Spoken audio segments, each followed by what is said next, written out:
नमस्कार विद्यार्थियों, हम पढ़ रहे हैं डी ब्लॉक के तत्व। पिछली क्लास में हमने पढ़ा था डी ब्लॉक के तत्वों के भौतिक गुणधर्म और परमाणु त्रिज्या किस प्रकार की होती है। आज की क्लास में हम पढ़ेंगे डी ब्लॉक के तत्वों का आयनन विभव, आयनन एंथैल्पी किसे कहते हैं और वो किस कारकों पर निर्भर करती है, कौन से कारक उसको प्रभावित करते हैं। डी ब्लॉक में आईपी किस प्रकार से परिवर्तित होती है, फर्स्ट, सेकंड, थर्ड एवं फोर्थ संक्रमण श्रेणियों की आईपी कैसे होती है और किन की आईपी का मान उच्च होता है और कौन से तत्वों की आईपी का मान निम्न होता है। तो सबसे पहले बात करते हैं आयनन विभव, जो हमने 11th क्लास में पढ़ा। उसकी परिभाषा का उल्लेख हम यहाँ नहीं करेंगे, आप सब जानते हो।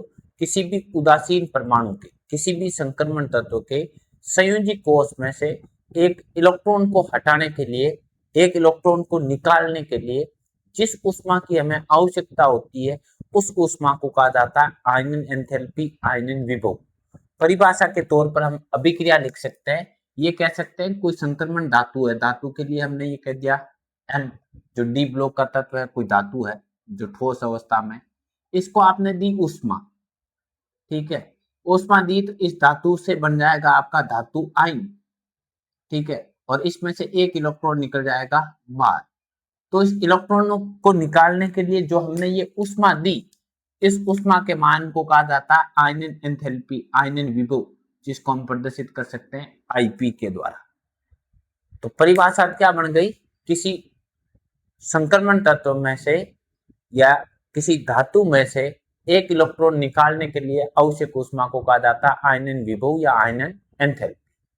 संक्रमण तत्वों की आयनन एंथैल्पी का मान है वो दो कारकों पर निर्भर करता है, क्योंकि इनके ऑक्सीकरण निर्धारण में, इनके इलेक्ट्रॉनिक विन्यास में दो तरह की कक्षाएं भाग लेती है, एक आंतरिक और एक संयोजी। तो आप ये कह सकते हो इनकी आईपी का मान, इनकी आयनन एंथैल्पी का मान दो कारकों पर निर्भर करता है,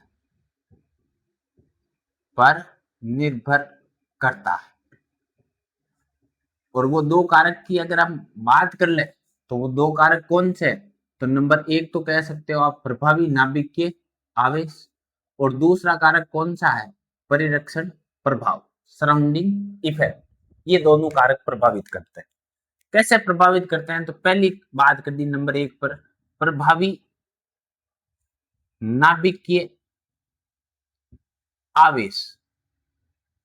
इसका मतलब आप जानते हो, डिटेल में जानकारी होनी चाहिए, नहीं है तो इसका मतलब ये होता है किसी उदासीन परमाणु के संयोजी कोष में उपस्थित इलेक्ट्रॉन पर लगने वाला वह बल जो इलेक्ट्रॉन को नाभिक की ओर खींचता है, उस बल को कहते हैं प्रभावी नाभिकीय आवेश। जैसे ये मान लिया यहाँ पर कोई इलेक्ट्रॉन है, इसको ये बल खींच रहा है, ये बल जितना प्रबल होगा इलेक्ट्रॉन को निकालने के लिए या इस बंध को तोड़ने के लिए उतनी ही अधिक ऊष्मा की आवश्यकता होगी, मीन्स उसकी आईपी का मान उतना ही क्या होगा? अधिक होगा। तो आप ये कह सकते हो प्रभावी नाभिक के आवेश बढ़ने पर इलेक्ट्रॉन एवं नाभिक के बीच में प्रबल अंतराण्विक आकर्षण बल होगा। इस कारण इलेक्ट्रॉन को निकालने के लिए अधिक ऊष्मा की आवश्यकता होती है। तो सरल शब्दों में आप ये कह सकते हो कि जब भी आपका प्रभावी नाभिक के आवेश बढ़ेगा तो आईपी के मान में वृद्धि होगी। आईपी समानुपाती होती है प्रभावी नाभिक के आवेश। और संक्रमण तत्वों में आईपी है वो अयुग्मित इलेक्ट्रॉनों की संख्या बढ़ने पर बढ़ेगी और इलेक्ट्रॉन का युग्मन होने पर वो कम होगी। दूसरा आईपी को प्रभावित करने वाला कारक है परिरक्षण प्रभाव।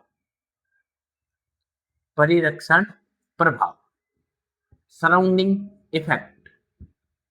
संक्रमण तत्वों का जो दो तरह की कक्षाएं भाग लेती है। जब संक्रमण तत्वों में आंतरिक कक्षक पूर्ण पूरित होता है तो नाभिक अपना प्रभाव संयोजी कोष के इलेक्ट्रॉन पर नहीं रख पाएगा, और नाभिक अपना प्रभाव संयोजी कोष के इलेक्ट्रॉन पर नहीं रख पाएगा तो आंतरिक कक्षक के इलेक्ट्रॉन और संयोजी कक्षक के इलेक्ट्रॉन के बीच में रिफ्लेक्शन होगा, प्रतिकर्षण होगा, तो इलेक्ट्रॉन नाभिक से दूर जाएगा। इलेक्ट्रॉन नाभिक से दूर जाएगा तो नाभिक और इलेक्ट्रॉन के बीच में जो आकर्षण बल है वो दुर्बल होगा, और आकर्षण बल दुर्बल होगा तो उसको तोड़ने के लिए कम ऊष्मा की आवश्यकता होगी, मतलब आईपी कम होगी। और आप जानते भी हो कोई बंध छोटा है तो तोड़ने के लिए अधिक ऊष्मा चाहिएगी, और कोई बंध बड़ा है तो उसको तोड़ने के लिए कम बल की, कम ऊष्मा की आवश्यकता होती है। तो जब भी परिरक्षण प्रभाव बढ़ेगा तो आकर्षण बल कम होगा। आकर्षण बल कम होने के कारण आईपी के मान में क्या होगी, कमी होगी। तो ये दो कारक हो गए। प्रभावी नाभिक आवेश बढ़ने पर आईपी बढ़ेगी क्योंकि इलेक्ट्रॉन निकालने के लिए अधिक ऊष्मा की आवश्यकता होगी, और परिरक्षण प्रभाव बढ़ेगा तो आईपी कम होगी क्योंकि इलेक्ट्रॉन निकालने के लिए कम ऊष्मा की आवश्यकता होगी। ये दोनों कारक हो गए। अब हम इन कारकों का प्रभाव देखते हैं या आयनन एंथैल्पी का मान देखते हैं प्रथम संक्रमण श्रेणी में, मतलब 3D श्रेणी में।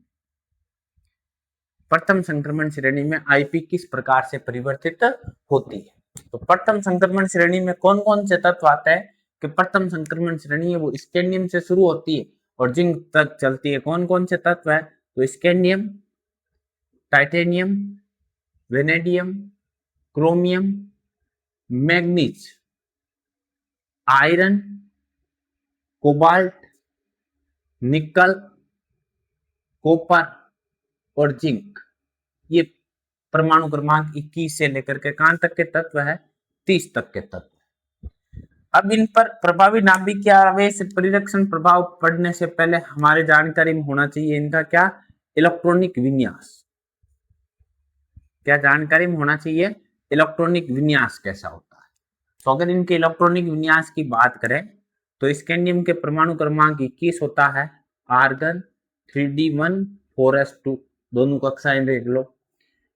टाइटेनियम का आर्गन 3D2 4s2, वेनेडियम का देखोगे तो आर्गन 3D3 4s2, क्रोमियम अर्धपूरित विन्यास प्राप्त कर लेता है, अपने इलेक्ट्रॉनों को चेंज कर लेता है, संयोजी कोष में से आंतरिक कक्षक में एक इलेक्ट्रॉन को बढ़ा लेता है, इलेक्ट्रॉनिक विन्यास होता है 3D5 4s1। मैग्नीज का इलेक्ट्रॉनिक विन्यास होता है आर्गन 3D5 4s2। आयरन का इलेक्ट्रॉनिक विन्यास होता है 3D6 4s2। कोबाल्ट का इलेक्ट्रॉनिक विन्यास होता है आर्गन 3D7 4s2। निकल का इलेक्ट्रॉनिक विन्यास होता है आर्गन 3D8 4s2। कॉपर भी चेंज कर लेता है, 9 की बजाय 10 बना लेगा, 3D10 4s1। और जिंक वापस इलेक्ट्रॉनिक विन्यास कर लेगा 3D10 4s2।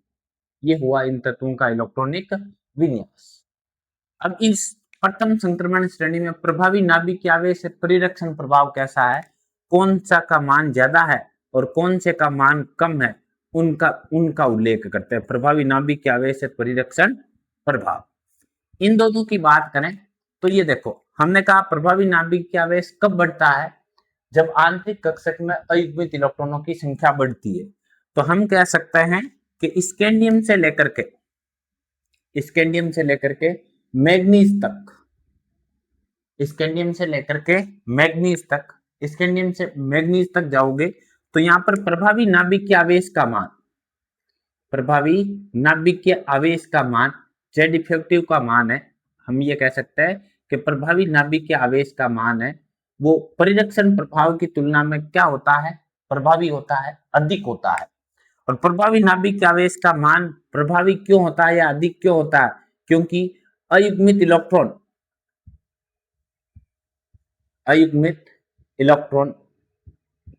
अधिक होता है।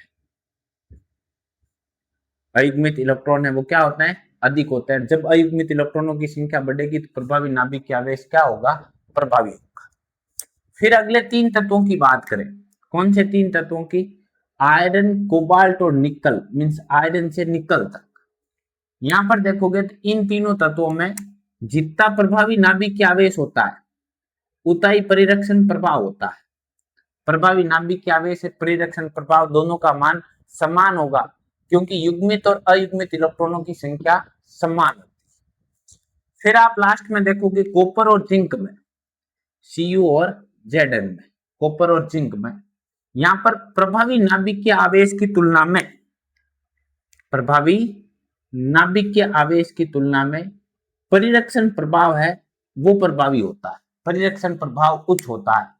क्यों उच्च होता है, क्योंकि आंतरिक कक्षक, मतलब आप ये कह सकते हो डी कक्षक पूर्ण पूरित होता है, और डी कक्षक पूर्ण पूरित होने के कारण परिरक्षण प्रभाव है वो क्या होगा, प्रभावी, और परिरक्षण प्रभाव प्रभावी होगा। तो अब हम इनके आधार पर बता सकते हैं किसका मान, आयनन विभव का मान, आयनन विभव। ऊपर आपने कारक लिखा है, प्रभावी नाभिक आवेश प्रभावी होगा तो आईपी बढ़ेगी, परिरक्षण प्रभाव होगा तो आईपी घटेगी। तो आप ये कह सकते हो कि स्कैंडियम से लेकर के मैग्नीज तक, स्कैंडियम से लेकर के मैग्नीज तक आयनन विभव के मान में आईपी में वृद्धि होती है। स्कैंडियम से मैग्नीज तक आईपी में क्या होती है, वृद्धि होती है। क्यों वृद्धि होती है, क्योंकि आईपी समानुपाती होती है प्रभावी नाभिक के आवेश। अगले तीन तत्वों में, मींस कौन से तीन तत्वों में, आयरन, तीनों की बात कर लें, कोबाल्ट और निकल, इनमें आईपी का मान समान रहता है। और आईपी का मान समान क्यों होता है, क्योंकि यहां पर प्रभावी नाभिक के आवेश से परिरक्षण प्रभाव बराबर है। फिर अगली बात करें कॉपर से जिंक तक, कॉपर से जिंक तक, यहां आईपी के मान में कमी होगी, आयनन एंथैल्पी के मान में क्या होगी, कमी, क्योंकि आईपी व्युत्क्रमानुपाती होती है परिरक्षण प्रभाव के, परिरक्षण प्रभाव बढ़ेगा, इस कारण आईपी के मान में क्या होगी, कमी होगी। तो हम ये कह सकते हैं प्रथम संक्रमण श्रेणी में या किसी भी संक्रमण श्रेणी में प्रारंभ में बाएं से दाएं जाने पर प्रभावी नाभिक के आवेश बढ़ता है, क्योंकि अयुग्मित इलेक्ट्रॉनों की संख्या बढ़ती है, इस कारण आईपी के मान में वृद्धि होती है। वापस सुनना, नोट करना, संक्रमण श्रेणी में बाएं से दाएं जाने पर प्रारंभ में प्रभावी नाभिक के आवेश बढ़ता है या प्रभावी होता है। प्रभावी नाभिक के आवेश प्रभावी इसलिए होता है क्योंकि अयुग्मित इलेक्ट्रॉनों की संख्या बढ़ती है, इस कारण आईपी के मान में वृद्धि होती है। बीच में आयरन, कोबाल्ट और निकल में या बीच के तत्वों में प्रभावी नाभिक के आवेश से परिरक्षण प्रभाव का मान लगभग समान सा होता है, क्योंकि युग्मित व अयुग्मित इलेक्ट्रॉनों की संख्या लगभग समान होती है, इस कारण आईपी के मान में कोई परिवर्तन नहीं होता, आईपी भी लगभग समान सी होती है। अंत में प्रभावी नाभिक के आवेश की तुलना में परिरक्षण प्रभाव प्रभावी होता है, क्योंकि आंतरिक कक्षक पूर्ण पूरित होता है तो परिरक्षण प्रभाव प्रभावी होता है। परिरक्षण प्रभाव प्रभावी होने के कारण आईपी के मान में कमी होती है, अर्थात संक्रमण तत्वों की आयनन एंथैल्पी का मान अनियमित रूप से परिवर्तित होता है। पहले आईपी के मान में वृद्धि होती है, फिर आईपी का मान समान होता है और अंत में आईपी के मान में कमी होती है। ये होती है संक्रमण तत्वों की आयनन एंथैल्पी। अब हम इसके बाद में बात करते हैं संक्रमण तत्वों में ही डी श्रेणियों में, डी श्रेणियों में आईपी का मान कैसे परिवर्तित होता है। डी श्रेणी में ये हम नोट पॉइंट करके लिख देते हैं। तो हम ये जानते हैं कि 3D से नीचे की तरफ 4D, 4D से नीचे की तरफ 5D, 5D से नीचे की तरफ कौन सी श्रेणी होती है, 6D श्रेणी। और ऊपर से नीचे जाते हो तो कोषों की संख्या बढ़ती है, आकार बढ़ेगा, आकार बढ़ने के कारण आईपी के मान में क्या होनी चाहिए, कमी होनी चाहिए। और आईपी का क्रम ये होना चाहिए, आईपी का क्रम ये होना चाहिए 3D, 3D से कम होना चाहिए 4D, 4D से कम होना चाहिए 5D और 5D से कम होना चाहिए 6D। परंतु 4D और 5D की आयनन एंथैल्पी है वो लगभग समान सी हो जाती है। और यहाँ समान होने का कारण आपने त्रिज्या में पढ़ा, वही कारण है, यहाँ समान होने का कारण है एलन संकुचन। ऐसा प्रश्न पूछा जाता है 4D और 5D का आईपी का मान लगभग समान सा होता है, क्यों, क्योंकि 5D से पूर्व कौन सा संकुचन होता है, लैंथेनाइड संकुचन होता है, इस कारण इन दोनों तत्वों की आईपी का मान लगभग एक समान प्रकार का होता है। ये तो हुई आयनन एंथैल्पी, किसे कहते हैं, इलेक्ट्रॉन को निकालने के लिए आवश्यक ऊष्मा जो दी जाती है वो आईपी है। संक्रमण तत्वों की आईपी कितने कारकों पर निर्भर करती है, 2, प्रभावी नाभिक की आवेश से परिरक्षण प्रभाव, ये बढ़ेगा, प्रभावी नाभिक की आवेश तो आईपी बढ़ेगी, ये बढ़ेगा तो आईपी कम होगी। 3D श्रेणी में किस प्रकार से अनियमित रूप से चेंज होती है उसका कारण, और डी श्रेणियों में देखोगे तो 4D और 5D की आईपी लगभग समान सी होती है, क्योंकि 5D से पूर्व क्या होता है, लेंथेनाइड संकुचन होता है। अब हम किसी तत्व की आईपी की तुलना करते हैं, फर्स्ट सेकंड थर्ड में से किसका मान ज्यादा होता है और किसका कम। अभी हम बात कर रहे हैं आयनन एंथैल्पी की, किसी धातु के संयोजी कोष में से इलेक्ट्रॉन निकालने के लिए आवश्यक ऊष्मा। संक्रमण तत्वों की आईपी दो कारकों पर निर्भर करती है, प्रभावी नाभिक आवेश परिरक्षण प्रभाव। इसके अलावा अगर हम किन्हीं दो संक्रमण तत्वों के आयनों की तुलना करेंगे तो फिर उसका मान किस पर निर्भर करेगा, तो फिर उसका मान निर्भर करेगा उस तत्व के इलेक्ट्रॉनिक विन्यास पर। मीन्स उस तत्व का इलेक्ट्रॉनिक विन्यास किस प्रकार का है। हम जानते हैं कि कोई तत्व अगर अर्धपूरित और पूर्णपूरित विन्यास रखता है तो उसकी स्टेबिलिटी, उसका स्थायित्व अधिक होता है, क्योंकि उसकी स्थायीकरण ऊष्मा अधिक होती है। और स्थायित्व निर्भर करता है उस तत्व में उपस्थित अयुग्मित इलेक्ट्रॉनों की संख्या पर।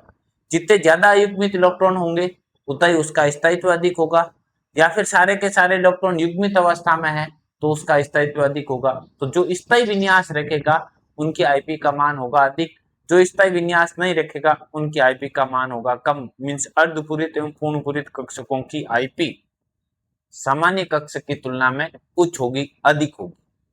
अगर अर्धपूरित पूर्णपूरित विन्यास नहीं है, सामान्य विन्यास ही है, तो सामान्य विन्यास में आपको देखना होगा अयुग्मित इलेक्ट्रॉनों की संख्या। तो दो बातें हम यहाँ पर नोट कर लेते हैं। किसी तत्व की आईपी की तुलना करेंगे, पहली बात तो आप ये कह सकते हो आईपी समानुपाती होती है अर्धपूरित एवं पूर्णपूरित विन्यास। डी विन्यास पढ़ लू मैं, ऐसे डी ब्लॉक में है या संक्रमण तत्वों के लिए डी विन्यास। अगर अर्धपूरित और पूर्णपूरित डी विन्यास है तो उनकी स्थायीकरण ऊष्मा अधिक है, इसलिए आईपी का मान भी क्या होगा, अधिक होगा। या फिर आप ये कह सकते हो आईपी समानुपाती होती है डी कक्षक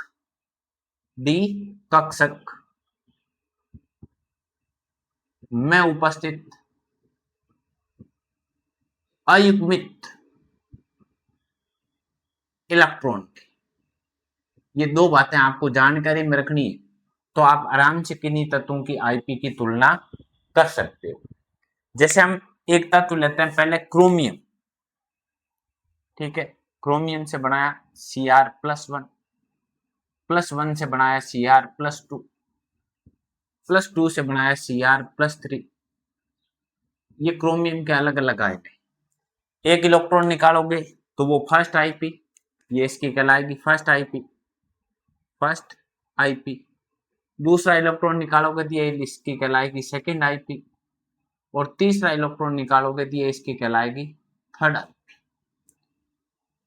क्रोमियम के परमाणु क्रमांक होते हैं 24। उसके अगर इलेक्ट्रॉनिक विन्यास की बात करोगे तो उसका इलेक्ट्रॉनिक विन्यास होगा आर्गन 3d5 4s1। एक इलेक्ट्रॉन चला गया तो इसका इलेक्ट्रॉनिक विन्यास हो गया आर्गन 3d5 4s1 था, वहां हो जाएगा 0। फिर अगला इलेक्ट्रॉन निकालोगे तो यहां पर बन जाएगा आर्गन 3d5 में एक गया तो 4s0। फिर और निकालोगे तो इलेक्ट्रॉनिक विन्यास हो जाएगा आर्गन 3d3 4s0। अब बात करते हैं यहां पर इस विन्यास की 3d5 4s1। इसका मतलब ये विन्यास कैसा है, सामान्य विन्यास है। कैसा विन्यास है, सामान्य विन्यास। 3d5 4s0 डी में 5 है, मतलब ये कैसा विन्यास है, अर्धपूरित विन्यास। अर्धपूरित विन्यास है। अर्धपूरित से वापस कैसा विन्यास आ गया, सामान्य आ गया। और अगले विन्यास की भी बात करोगे तो वो कैसा है, सामान्य विन्यास। ठीक है, अब हम बात करते हैं इसके फर्स्ट आईपी सेकंड आईपी की। अधिकांशतः यहाँ तक की तुलना पूछते हैं, फर्स्ट और सेकंड में से अधिक इसकी होगी। तो फर्स्ट विन्यास कैसा है, सामान्य। सामान्य से क्या बना, अर्धपूरित। तो यहाँ पर जो ये फर्स्ट आईपी होगी, इसकी जो प्रथम आयनन एंथैल्पी होगी, फर्स्ट आईपी होगी, इस फर्स्ट आईपी का मान है वो कम होगा। इसको इलेक्ट्रॉन निकालने के लिए कम ऊष्मा की आवश्यकता पड़ेगी। ये विन्यास कैसा है, अर्धपूरित। अर्धपूरित की आईपी क्या है, उच्च। तो इसकी जो ये सेकंड आईपी प्राप्त होगी, उस सेकंड आईपी का मान क्या प्राप्त होगा आपको, उच्च प्राप्त होगा, सेकंड आईपी उच्च होगा। सेकंड से अगर थर्ड की बात कर लोगे, थर्ड पे वापस सामान्य से सामान्य है, तो इन दोनों की भी बात करोगे, सेकंड ज्यादा होगी, थर्ड कम होगी। तो अर्धपूरित विन्यास है, तो आप ये कह सकते हो फर्स्ट आईपी की तुलना में सेकंड आईपी का मान है वो क्या होगा, उच्च होगा। सेकंड से वापस ये सामान्य से सामान्य प्राप्त हुआ, इनकी आईपी का मान है वो क्या होगा, कम होगा। यहाँ आईपी सर्वोधिक होगी। क्यों सर्वोधिक होगी, क्योंकि ये अर्धपूरित विन्यास में से इलेक्ट्रॉन बाहर निकल रहा है। अगर हम यहाँ पर क्रोमियम नहीं लेकर के ले लेते हैं मैग्नीज, ये मैग्नीज ले लिया, मैग्नीज से ये बन गया Mn+1, +1 से बन गया Mn+2, Mn+2 से बन गया Mn+3। First IP, second IP, third IP. विन्यास देखोगे, विन्यास कैसा होगा, आर्गन 3d5 4s2, यहाँ कैसा होगा, आर्गन 3d5 4s1, यहाँ कैसा होगा, आर्गन 3d5 4s0, यहाँ कैसा होगा, आर्गन 3d4 4s0। ये इसकी कौन सी आईपी है, फर्स्ट आईपी। ये कौन सी आईपी है, सेकेंड आईपी। ये कौन सी आईपी है, थर्ड आईपी। बात करोगे तो क्रोमियम की, तो कौन सी आईपी सर्वोधिक होगी, सेकेंड आईपी का मान है वो इन तीनों में से सर्वोधिक होगा। यहां पर देखोगे तो ये कैसा विन्यास है, अर्धपूरित। कैसा विन्यास है, अर्धपूरित। यहाँ कैसा विन्यास हो गया, सामान्य। ये वापस डी में 5 इलेक्ट्रॉन आ गए, कैसा विन्यास हो गया, अर्धपूरित। और ये कैसा विन्यास हो गया, सामान्य। तो आप इसकी फर्स्ट आईपी देखोगे, फर्स्ट आईपी, तो इस फर्स्ट आईपी का मान भी क्या होगा, उच्च होगा। सेकेंड आईपी का मान है वो क्या होगा, कम होगा, निम्न होगा, क्योंकि सामान्य से अर्धपूरित विन्यास प्राप्त होता है। और थर्ड आईपी का मान वापस देखोगे तो क्या हो जाएगा, उच्च। तो कहने का मतलब यह हुआ कि अगर सामान्य विन्यास से अर्धपूरित विन्यास आता है तब तो आईपी है वो निम्न होगी, और अर्धपूरित से सामान्य विन्यास प्राप्त होता है तो आईपी क्या होगी, उच्च होगी। आप इसकी तुलनात्मक दृष्टि से ऐसे कह सकते हो कि अगर कोई सामान्य विन्यास है और सामान्य से प्राप्त हो रहा है स्थायी, स्थायी का मतलब किससे है, अर्धपूरित या पूर्णपूरित से, या फिर कोई स्थायी विन्यास है और स्थायी से क्या प्राप्त हो रहा है, सामान्य प्राप्त हो रहा है। स्थायी से कैसा विन्यास प्राप्त हो रहा है, सामान्य विन्यास प्राप्त हो रहा है। तो सामान्य से स्थायी विन्यास प्राप्त होगा तब तो आईपी का मान होगा निम्न, और स्थायी से सामान्य विन्यास प्राप्त होता है तो आईपी का मान होगा उच्च। ये जानकारी में रख लेना। और अगर सामान्य से स्थायी अर्धपूरित नहीं आता तो फिर डी में देख लेना, अयुग्मित इलेक्ट्रॉनों की संख्या जहां ज्यादा होगी वहां अधिक होगा। अगर पूछ ले मैग्नीज और क्रोमियम, इन दोनों में से थर्ड आयनन एंथैल्पी अधिक किसकी होती है, मैग्नीज की होती है। क्यों होती है, क्योंकि यहां से तीसरा इलेक्ट्रॉन निकालोगे वो किस में से निकालोगे, अर्धपूरित विन्यास में से निकालोगे। तो ऐसा पूछा जाता है। क्रोमियम और मैग्नीज में सेकंड आयनन एंथैल्पी अधिक किसकी होती है, तो क्रोमियम और मैग्नीज में से सेकंड आयनन एंथैल्पी किसकी अधिक होगी, क्रोमियम की होगी। क्रोमियम और मैग्नीज में से फर्स्ट आयनन एंथैल्पी अधिक किसकी होती है, मैग्नीज की होती है। ऐसा क्यों, तो उसका कारण ये है, सरल शब्द। आई बात समझ में, वापस देखना। हम बात करते हैं आईपी की, तो इनकी आईपी मतलब उदासीन परमाणु में से इलेक्ट्रॉन निकालने के लिए ऊष्मा दो कारकों पर निर्भर करती है, प्रभावी नाभिकीय आवेश, परिरक्षण प्रभाव, डी ब्लॉक में हमने अभी देखा। उसके अलावा आईपी है वो समानुपाती होता है अर्धपूरित और पूर्णपूरित डी विन्यास के, और आईपी समानुपाती होता है डी में उपस्थित अयुग्मित इलेक्ट्रॉनों की संख्या से। या फिर आप सरल शब्दों में सीधा ये कह सकते हो, अगर आपको आईपी की तुलना करनी है और एक विन्यास है सामान्य और सामान्य से बन रहा है स्थायी, स्थायी का मतलब अर्धपूरित तक पूर्णपूरित, तब तो आईपी होगी निम्न। सामान्य से स्थायी विन्यास प्राप्त होता है तो उसमें से इलेक्ट्रॉन निकालने के लिए कम ऊष्मा की आवश्यकता होगी। और अगर स्थायी विन्यास है और उससे सामान्य बन रहा है तो फिर स्थायी विन्यास का स्थायित्व ज्यादा होगा, स्थायीकरण ऊष्मा अधिक होगी, इसलिए इलेक्ट्रॉन निकालने के लिए अधिक ऊष्मा की आवश्यकता होगी। तो ये तुलनात्मक दृष्टि से दो की तुलना की जाती है, क्रोमियम और मैग्नीज में से फर्स्ट आईपी ज्यादा किसकी है? मैग्नीज की। सेकंड आईपी इन दोनों आयनों में से ज्यादा किसकी है? क्रोमियम की। और थर्ड आईपी ज्यादा किसकी है? वापस मैग्नीज की, क्योंकि थर्ड में स्थायी विन्यास होता है अर्धपूरित, सेकंड में क्रोमियम का स्थायी विन्यास होता है अर्धपूरित, इसलिए इस प्रकार की इनकी आयनन एंथैल्पी से संबंधित प्रश्न पूछा जाता है। तो ये हुई हमारे संक्रमण तत्वों में आयनन एंथैल्पी का मान और वो किस प्रकार से परिवर्तित होता है, 3D, 4D, 5D और 6D में किस प्रकार से बदलता है, और दो तत्वों की तुलना करते हो तो वो किस प्रकार से प्राप्त होती है। अगली क्लास में हम पढ़ेंगे संक्रमण तत्वों का ऑक्सीकरण अंक। अगर आज की क्लास ये आपको जानकारी में आई, ठीक लगी, तो हमारे चैनल को लाइक करें, शेयर करें एवं सब्सक्राइब करें। धन्यवाद।